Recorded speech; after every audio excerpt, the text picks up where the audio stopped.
ನಮ್ಮ ಈ ಒಂದು ಇದಕ್ಕೆ ವಿದ್ಯುತ್ ಇಲಾಖೆಯವರು, ನಿಜವಾಗ್ಲೂ ವಿದ್ಯುತ್ ಇಲಾಖೆಯವರು ಭಾಳ ಭಾಳ ರೀತಿ ನಾನು ನೋಡ್ತಾ ಇದ್ದೆ. ಅವರು ಎಷ್ಟು ಕಾರ್ಯೋನ್ಮುಖರಾಗಿದ್ದರು ಅಂದರೆ, ಎಷ್ಟು ಲೈನ್ ಮ್ಯಾನ್ಗಳಲ್ಲಿ ಇದ್ದರು ಅಂದರೆ, ಏನಪ್ಪ ಇಲ್ಲಿ ಅಂದರೆ ನನಗೆ ಡ್ಯೂಟಿ ಅಂತೇಳಿ, ಯಾಕಪ್ಪ ನೀನು ಬಂದಿದ್ದಲ್ಲ ನನಗೆ ಡ್ಯೂಟಿ, ನಾನು ಲೈನ್ ಮ್ಯಾನು, ಡ್ಯೂಟಿ ಅಂತೇಳಿ ಭಾಳ ಜನ ಲೈನ್ ಮ್ಯಾನ್ಗಳು ಎಲ್ಲ ಲೈನ್ ಹತ್ರ ನಿಲ್ಲಿಸಿದ್ರು. ಎಲ್ಲರನ್ನು ಎಲ್ಲೆಲ್ಲಿ ಇದಿದೆ ಅಲ್ಲೆಲ್ಲ ನಿಲ್ಲಿಸಿ ಭಾಳ ಜಾಗೃತಿಯಾಗಿ ವಿದ್ಯುತ್ ಇಲಾಖೆಯವರು ಸಹ ಕೆಲಸ ಮಾಡಿದ್ದಾರೆ.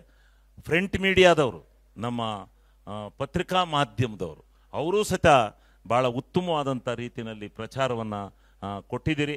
ಸತ್ಯ ಸಂಗತಿಗಳನ್ನು ಬರೆದಿದ್ದೀರಿ, ವಿಚಾರಗಳನ್ನು ಮಂಡನೆ ಮಾಡಿದ್ದೀರಿ. ಇಡೀ ರಾಜ್ಯಕ್ಕೆ, ರಾಷ್ಟ್ರಕ್ಕೆ ತಲುಪಿದೆ ಅಂತಕ್ಕಂಥದ್ರಲ್ಲಿ ಎರಡು ಮಾತಿಲ್ಲ. ನಿಮಗೂ ಸಹ ಈ ಸಂದರ್ಭದಲ್ಲಿ ಧನ್ಯವಾದಗಳನ್ನ ಅರ್ಪಿಸ್ತಾ, ಕೊನೆ ಇದರಲ್ಲಿ ಅಗ್ನಿಶಾಮಕ ದಳದವರು ಸಹ ಎಂಥದಾರು ಅವಘಡ ಸ್ವಲ್ಪಿತಲ್ಲ ಅಂತೇಳಿ ಅವರೂ ಜಾಗರೂಕರಾಗಿ ಕೆಲಸ ಮಾಡಿದ್ದಾರೆ. ಇದೆಲ್ಲ ನಿಜವಾಗ್ಲೂ ಭಾಳ ಹೆಮ್ಮೆ ಪಡಬೇಕಾಗಿರ್ತಕ್ಕಂಥ ವಿಚಾರ ಅಂತಕ್ಕಂಥ ಮಾತನ್ನು ಈ ಸಂದರ್ಭದಲ್ಲಿ ಹೇಳಿ, ನಮ್ಮ ಮುಖ್ಯ ಕಾರ್ಯನಿರ್ವಹಣಾಧಿಕಾರಿಗಳು ಜಿಲ್ಲಾ ಪಂಚಾಯತಿ ಅವರೂ ಸಹಿತ ಯಾವಾಗಲೂ ಇಲ್ಲಿ ಇದ್ದು ಒಳ್ಳೆ ಕೆಲಸವನ್ನು ಮಾಡಿ ಅವರ ಸಿಬ್ಬಂದಿಯನ್ನು ಕೊಟ್ಟು ಒಳ್ಳೆ ಕೆಲಸ ಆಗಲಿಕ್ಕೆ, ಇಡೀ ಜಿಲ್ಲೆಗೆ ಹೆಸರು ಬರಲಿಕ್ಕೆ ಪ್ರಾಮಾಣಿಕವಾದಂಥ ಸೇವೆಯನ್ನು ಮಾಡಿದ್ದಾರೆ ಅಂತಕ್ಕಂಥ ಮಾತನ್ನು ಸಹಿತ ನಾನು ಈ ಸಂದರ್ಭದಲ್ಲಿ ಹೇಳಿ, ನಮ್ಮ ಪ್ರಾಧಿಕಾರದ ಅಧ್ಯಕ್ಷರಾದ ಶಿವಪ್ಪನವರು ಸಹ ಆವತ್ತಿನಿಂದ ಇವತ್ತಿನವರೆಗೂ ಇಲ್ಲಿ ಬಂದು ಕೆಲಸ ಮಾಡಿದ್ದಾರೆ. ಅವರಿಗೂ ಸಹ ಧನ್ಯವಾದಗಳನ್ನ ಅರ್ಪಿಸ್ತಾ, ನಮ್ಮ ಸಕಲೇಶ್ಪುರದ ಶಾಸಕರು ನಮ್ಮ ಸ್ವರೂಪ್ ಅವರೇ ಅಧ್ಯಕ್ಷರು. ಇದಕ್ಕೆ ನಮ್ಮ ಕೃಷ್ಣ ಬೈರೇಗೌಡರು ಯಾವಾಗ ಬಂದರು ನಮ್ಮನ್ನು ಕೇಳೋರು, MLAರಿಗೆ ಫೋನ್ ಮಾಡ್ರಪ್ಪ, MLA ನಮ್ಮ ಜೊತೆ ಇರಲಿ ಅಂತ. ಸ್ವರೂಪರಿಗೆ ಏನು ಸ್ವಲ್ಪ ಕೆಲಸದ ಬಿಡು ಇರಲಿಲ್ವೋ ನನಗೆ ಗೊತ್ತಿಲ್ಲ, ಸ್ವಲ್ಪ ಬಂದಿದ್ರಿ, ನೀವು ಬರಬೇಕಾಯ್ತು. ಆಮೇಲೆ ಕುಮಾರಣ್ಣ ಕರ್ಕೊಬಂದು ಹೂವಿನಾರನ್ನು ನೀವೇ ಹಾಕ್ಬೇಕಾಯ್ತು. ಅದೊಂದು ತಪ್ಪಾಯಿತೆ ಅಲ್ಲ. ನೀವು ಅದನ್ನು ನಮ್ಮ ಮೇಲೆ ತಲೆ ಮೇಲೆ ಒರೆಸ್ಬಿಟ್ರಿ. ನಾವು ಅದೆಲ್ಲ ಮಾಡಲ್ಲ. ಆ ಭಿನ್ನಾಭಿಪ್ರಾಯನ ನಮ್ಮ ಹತ್ರ ಇಲ್ಲವೇ ಇಲ್ಲ.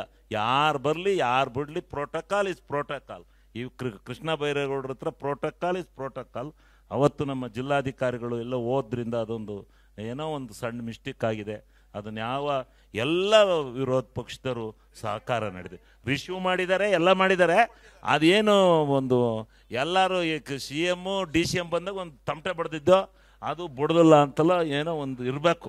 ಅದು ಎಂಥದಾರ ಇರಲಿ, ಆದ್ರೂ ಮಾಡಿ ಅವ್ರನ್ನ ಗೌರವವಾಗಿ ಕಳಿಸ್ಕೊಡ್ಬೇಕಾದ ನಮ್ಮ ಧರ್ಮ.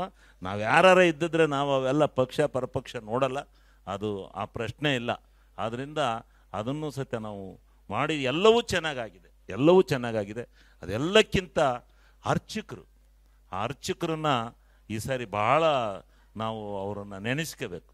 ಅವರು ಅರ್ಚಕರು ಭಾಳ ಮಟ್ಟಿಗೆ ನಮ್ಮ ಜೊತೆಯಲ್ಲಿ ಸಹಕಾರ ಕೊಟ್ಟಿದ್ದಾರೆ. ಅವರು ಇನ್ನೂ ಮುಂದೆ ಸ್ವಲ್ಪ ಕಾನೂನು ಸಡಿಲಿಸಿ ನಮ್ಮ ಜೊತೆ ಸಹಕಾರವನ್ನು ಕೊಡಬೇಕಾಗುತ್ತೆ.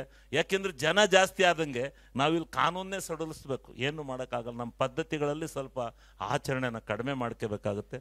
ಮುಂದಿನ ದಿನಗಳಲ್ಲಿ ಅವರೂ ಸಹಿತ ಇನ್ನೂ ಹೆಚ್ಚಿನ ಮಟ್ಟದಲ್ಲಿ ಅರ್ಚಕದವರು ಮತ್ತು ನಮ್ಮ ಸಿದ್ದೇಶ್ವರ ಸ್ವಾಮಿ ಅರ್ಚಕರು ಇವರೆಲ್ಲ ಭಾಳ ಮಟ್ಟಿಗೆ ದುಡಿದಿದ್ದಾರೆ. ಅದೆಲ್ಲಕ್ಕಿಂತ ಈ ಇಡೀ ಕರ್ನಾಟಕ ರಾಜ್ಯದ ಜನ ಮೂಲೆಗಳಿಂದ ಬಂದಿರ್ತಂಥ ಈ ಒಂದು ವ್ಯವಸ್ಥೆಗೆ ನಾವು ನಿಜವಾಗ್ಲೂ ಧನ್ಯವಾದಗಳನ್ನು ಅರ್ಪಿಸ್ಬೇಕು. ಬಂದಿದ್ದಾರೆ ನಮ್ಮ ರಾಮಲಿಂಗಾರೆಡ್ಡಿ ಅವರು 2 ದಿವಸ ಬಂದು ಇದಕ್ಕೆ ನಿಜವಾಗ್ಲೂ ನಮ್ಮ ಮುಜರಾಯಿ ಖಾತೆ ಸಚಿವರು ಭಾಳವಾಗಿ ಇದ್ರ ಬಗ್ಗೆ ನಮಗೆ ಭಾಳ ಸಹಕಾರವನ್ನು ನೀಡಿದ್ದಾರೆ. ಅವ್ರಿಗೂ ಸಹಿತ ನಾವು ಧನ್ಯವಾದಗಳನ್ನು ಈ ಸಂದರ್ಭದಲ್ಲಿ ನಾವು ಸಲ್ಲಿಸ್ತೇವೆ. ನಮ್ಮ MP ಅವ್ರಿಗೆ ವಿಶೇಷವಾಗಿ ಹೇಳಿದ್ದೀನಿ, MP ಅವ್ರು ಸ್ವಲ್ಪ ನಗರಿ, ಸಕ್ಸಸ್ ಆಯ್ತು ನಗರಿ, ದೇಹಕ್ಕೆ ಸಪ್ಪು ಕೂತ್ಕೋಬೇಡಿ, ಸ್ವಲ್ಪ ನಗರಿ ಮಾಡ್ಕೊಂಡು ನಿಜವಾಗ್ಲೂ ಅವರು ಯಾವಾಗ ಸಂಸತ್ ಸದಸ್ಯರಾದರು ಅವತ್ತಿನಿಂದ ನಮ್ಮ ಜಿಲ್ಲೆಗೆ ಒಂದು ನಿಜವಾಗ್ಲೂ ಹೆಸರು ಬಂದಿದೆ. ಅಪ್ಪ ನೀನೇನು ಹೆದರಬೇಡ, ನಿನಗೆ ಹೆಸರು ಬಂದಿದೆ, ನೀನು ಚಿಕ್ಕವನಾದರೂ ಕೂಡ ನಿನಗೆ ಒಳ್ಳೆ ಸಂಭಾವನೆ, ನಿನ್ನ ಕಾರ್ಯದಕ್ಷತೆ, ನಿನ್ನ ಕಾರ್ಯವೈಖರಿ, ನಿನ್ನ ಸರಳತೆ ಈ ಜಿಲ್ಲೆಯ ಜನ ಮೆಚ್ಕೊಂಡಿದ್ದಾರೆ. ಅದನ್ನು ಹಾಸನಾಂಬೆಯೂ ಮೆಚ್ಕೊಂಡರೆ ಅಂತ ನಾನು ತಿಳ್ಕೊಂಡಿದ್ದೀನಿ. ನೀವು ಅದ್ರ ಬಗ್ಗೆ ಯಾವುದೇ ರೀತಿಯಾಗಿರ್ತಕ್ಕಂಥ ಸಂಕೋಚ ಬೇಡ ಅಂತಕ್ಕಂಥ ಮಾತನ್ನು ಈ ಸಂದರ್ಭದಲ್ಲಿ ಹೇಳಿ, ಇವತ್ತು ಇಷ್ಟೆಲ್ಲ ಕಾರ್ಯಕ್ರಮಗಳ ಮಧ್ಯದಲ್ಲಿ ನಡೆದಿರ್ತಕ್ಕಂಥ ಯಾವುದಾದ್ರೂ ಹೇಳ್ತೀನಿ ತಡೆಯಪ್ಪ, ಲಾಸ್ಟ್ AC ಬೀಳ್ಕೊಡುಗೆನು ಇವತ್ತೇ ಕೊಡ್ಬೇಕೋ ಬೇಡವ ಕೇಳಿಬಿಡೋಣ. ಈ ಎ ಸಿ ಅಲ್ಲ ಇದನ್ನು ಎಲ್ಲ ರೀತಿಯ ಏನಾದರೂ ನಮ್ಮಿಂದ ಸಣ್ಣ ಪುಟ್ಟ ತಪ್ಪುಗಳಾಗಿದ್ದರೆ ದಯಮಾಡಿ ಎಲ್ಲರೂ ಸಹ ನಮ್ಮ ಜಿಲ್ಲಾಡಳಿತಕ್ಕೆ ಕ್ಷಮೆಯನ್ನು ಕೊಡಬೇಕು ಅಂತಕ್ಕಂಥ ಮಾತನ್ನೂ ಸತ್ಯ ಈ ಸಂದರ್ಭದಲ್ಲಿ ನಾನು ವಿನಂತಿ ಮಾಡಿಕೊಳ್ತಾ, ಕೊನೆಯದಾಗಿ ನಮ್ಮ ಮಾರುತಿಯವರು ಈ ಹಾಸನಾಂಬಕ್ಕೆ ಒಂದು ಮೆರಗು ಕೊಟ್ಟಂಥವರೇ ಮಾರುತಿಯವರು. ನಿಜವಾಗ್ಲೂ ನಾನು ಆ ಮಾತನ್ನು ಹೋದ ಸಾರಿಲೂ ಅವರಿಗೆ ಸನ್ಮಾನ ಮಾಡಿ ಹೋಗಿದ್ದೆ. ನಾವು ಅವಘಡದ ಮಧ್ಯದಲ್ಲೂ ಭಾಳ ಮ್ಯಾನೇಜ್ ಮಾಡಿ ಇದು ಮಾಡಿದ್ರು ಅವ್ರಿಗೆ. ಆದ್ರೂ ನಿನಗೆ ದೇವರು ಒಳ್ಳೇದು ಮಾಡ್ತಾರಪ್ಪ, ನೀನು ಭಕ್ತಿಯಿಂದ ಮಾಡಿದ್ಯಾ ಅಂತೇಳಿ ಮಾತನ್ನು ಹೇಳಿ ಹೋಗಿದ್ದು. ಅದೇ ರೀತಿ ಈ ಸಾರಿಯೂ ಕೂಡ ಅವರ ಕಾರ್ಯವೈಖರಿ, ಅವರ ದಕ್ಷತೆ, ಅವರು ಎಲ್ಲಾರ ಸರ್ಕಾರಿ ನೌಕರಿ ಮಾಡ್ತಾ ಇರಲಿ, ಹಾಸನಾಂಬ ದೇವಸ್ಥಾನಕ್ಕೆ ಅವರನ್ನು ಡೆಪ್ಯುಟೇಷನ್ ಮಾಡ್ಬೇಕು ನೀವು. ಅವರು ಬಂದು ಅವರ ನೇತೃತ್ವದಲ್ಲಿ ಹಾಸನಾಂಬ ದೇವಸ್ಥಾನದ ಅಡ್ಮಿನಿಸ್ಟ್ರೇಟರ್ ಆಗಿ ಇಲ್ಲಿ ಬಂದು ಒಂದು 15 ದಿವಸ 1 ತಿಂಗಳುಗಳ ಕಾಲ ಇಲ್ಲಿ ಸೇವೆ ಮಾಡಿ ಅದಕ್ಕೋಸ್ಕರ ನಾನು ವಿಶೇಷವೇ ತಗೊಂಡದ್ದು ಅವರು. ಈಗ ಸರ್ಕಾರಿ ಆದೇಶದ ಪ್ರಕಾರ ಟ್ರಾನ್ಸ್ಫರ್ ಆಗ್ಯಾರೆ. ಅದು ಉಳಿಸ್ಕೊಳ್ಳೋದು ಬಿಡೋದು ಕೃಷ್ಣ ಬೈರೇಗೌಡರಿಗೆ ಬಿಟ್ಟದ್ದು, ಅವ್ರ ಇಲಾಖೆಯ ಅವ್ರು ಅದು ಏನು ಮಾಡ್ತಾರೋ ಅದನ್ನು ಮಾಡ್ಕೊಳ್ಳಿ. ಯಾವುದು ಮಾರುತಿ ಅವರಿಗೆ ಕೃಷ್ಣ ಬೈರೇಗೌಡರಿಗೆ ಬಿಡ್ತೀವಿ, ನಾವು ಇರಪ್ಪ ಅಂತ ಹೇಳ್ತಾ ಇದ್ದೀವಿ. ಆದರೂ ಅವರು ಹೊರಟು ನಿಂತುಬಿಟ್ಟಿದ್ದಾರೆ, ಒಂದು ಸ್ವಲ್ಪ ಚೇಂಜ್ ಮಾಡ್ಕೊಂಬರ್ತೀನಿ ಅಂತ. ಅದೇನೋ ಎಲ್ಲೇ ಇರಿ, ನಿಮ್ಗೆ ಆ ತಾಯಿ ಆಶೀರ್ವಾದ ಇರುತ್ತೆ. ಪ್ರತಿ ವರ್ಷ ಹಾಸನಾಂಬ ದೇವಸ್ಥಾನಕ್ಕೆ ನೀವು ಬರಬೇಕು. ಹಾಸನಾಂಬ ದೇವಸ್ಥಾನ ಯಾಕೆಂದರೆ ನಿಮಗೆಲ್ಲ ಗೊತ್ತಿದೆ. ಮತ್ತು ನಮ್ಮ ಲೈಟಿಂಗು ಮತ್ತು ಬ್ಯಾರಿಕೇಟು ನಾಗಣ್ಣ ಅವನ್ನ ನಾವು ದೊಡ್ಡದಾಗಿ ನೆನೆಸ್ಕೋಬೇಕು. ನಾಗಣ್ಣ ಒಬ್ಬ ಇಲ್ಲಿ ಏನಾರು ಹಾಸನದಲ್ಲಿ ಇಲ್ಲದೆ ಇದ್ರೆ ಎಲ್ಲಿಗೆ ಹೋಗ್ತಿದ್ದೆವು ನಾವು.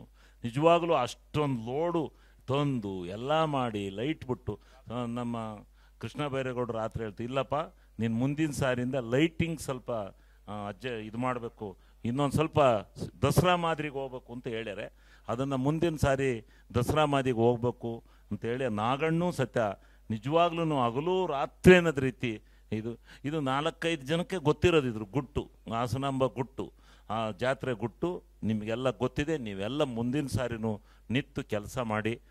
ನಿಜವಾಗ್ಲೂ ದೇವರು ಆ ತಾಯಿ ನಿಮಗೆಲ್ಲ ಒಳ್ಳೆಯದನ್ನು ಕರುಣಿಸ್ಲಿ ಅಂತಕ್ಕಂಥ ಮಾತನ್ನು ಹೇಳಿ, ಈ ಸಂದರ್ಭದಲ್ಲಿ ಇಲ್ಲಿಗೆ ಬಂದಿರತಕ್ಕಂಥ ಎಲ್ಲ ಜನತೆಗೆ ಮತ್ತೊಮ್ಮೆ ನನ್ನ ಹಾಸನ ಜಿಲ್ಲೆಯ ಜನತೆಗೆ ನಮ್ಮ ಹಾಸನ ಜಿಲ್ಲೆಯ ಕೀರ್ತಿಯನ್ನು ಕರ್ನಾಟಕದ ಭೂಪಟದಲ್ಲಿ ತೋರಿಸಿಕೊಟ್ಟಂಥ ಕೃಷ್ಣ ಬೈರೇಗೌಡರ ತಂಡಕ್ಕೆ ಮತ್ತೆಲ್ಲರಿಗೆ ನನ್ನ ಹಾಸನ ಜಿಲ್ಲೆಯ ಜನತೆಗೆ ನನ್ನ ಅನಂತ ಧನ್ಯವಾದಗಳನ್ನು ಅರ್ಪಿಸಿ ನಾನು ನನ್ನ ವಂದನಾರ್ಪಣೆಯ ಭಾಷಣವನ್ನು ಮುಗಿಸ್ತಾ ಇದ್ದೇನೆ.